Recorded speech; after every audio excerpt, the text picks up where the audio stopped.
Hello again, everyone, and welcome to my channel.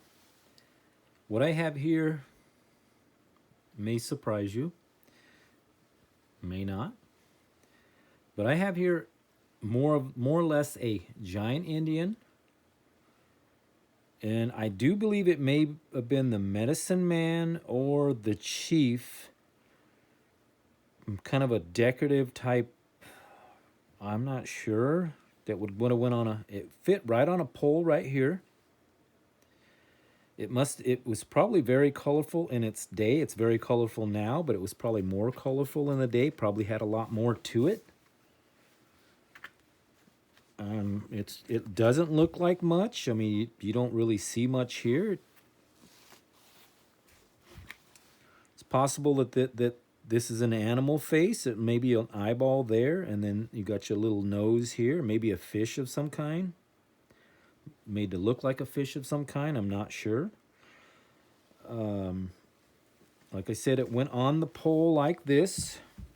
It's a little cutout right here. They mounted it on there.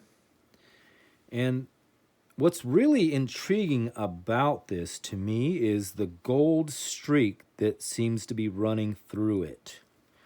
Let me see if I can get up here and see if you can see it. It's right there. There's some more shiny there. I don't know if it's because I'm standing above my phone, but I can't really see it. I can't tell if you guys can see that streak running. It runs all the way. It's pretty much all the way through this thing. And it really looks like gold to me.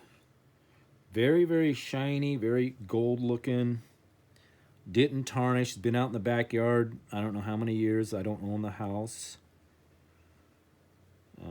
Although all these rocks I'm showing you, I am not going to take them with me if I move out of this house.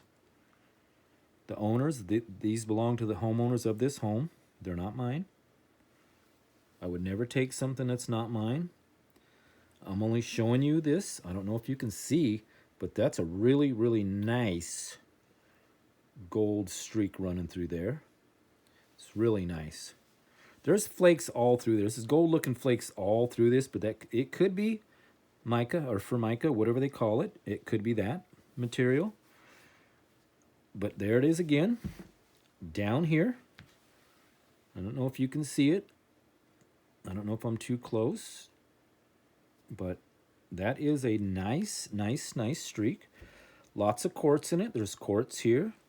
Other quartz there. There's some quartz veins running through it.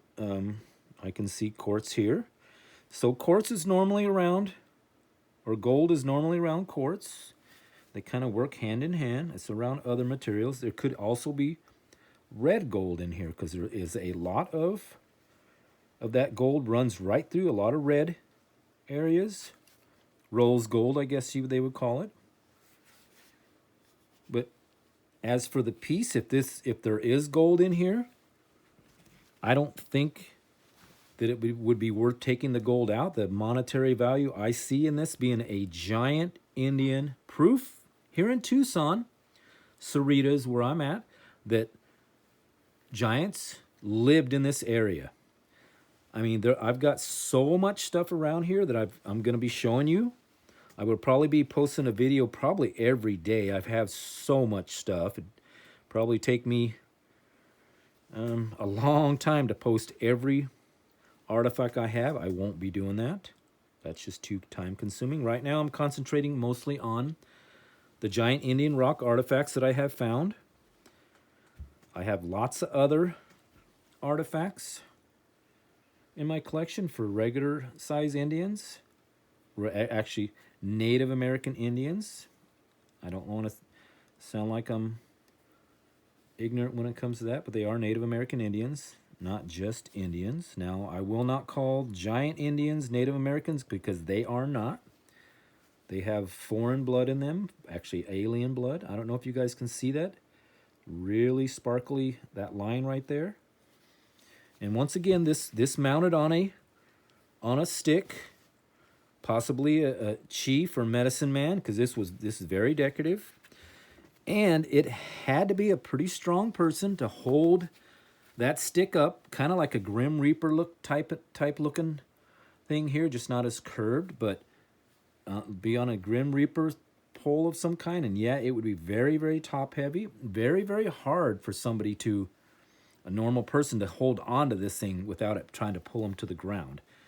I mean, it does kind of look a little beat up on the end here, but this is so brittle. This layered rock here is so brittle that it's just constantly breaking.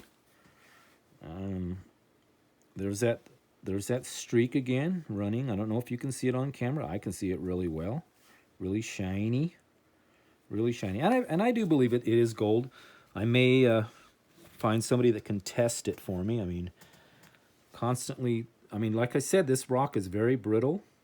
Pieces are constantly just falling off just from me handling it. And I try to handle it delicately, whatever. And I still can't stop it from flaking. So it's pretty brittle. All right. This is a very nice find here. I don't think there's probably not many people out there that would believe me that this would have went on a would be some sort of a giant Indian tool, but I think it is. If anybody out there wants to make a comment on it, please do. I'll answer any questions I can about this. Although I do not own this, if anybody wants to buy it, I will ask the owners of the property if this is something they want to sell. I have not informed them yet that I have discovered this in the backyard, and I will be doing that soon. And this is one of the pieces that I will be informing them about, is this one here, if it really does have gold in it. That I don't know yet. Like and subscribe. Leave any comments. Thank you very much, and have a nice day.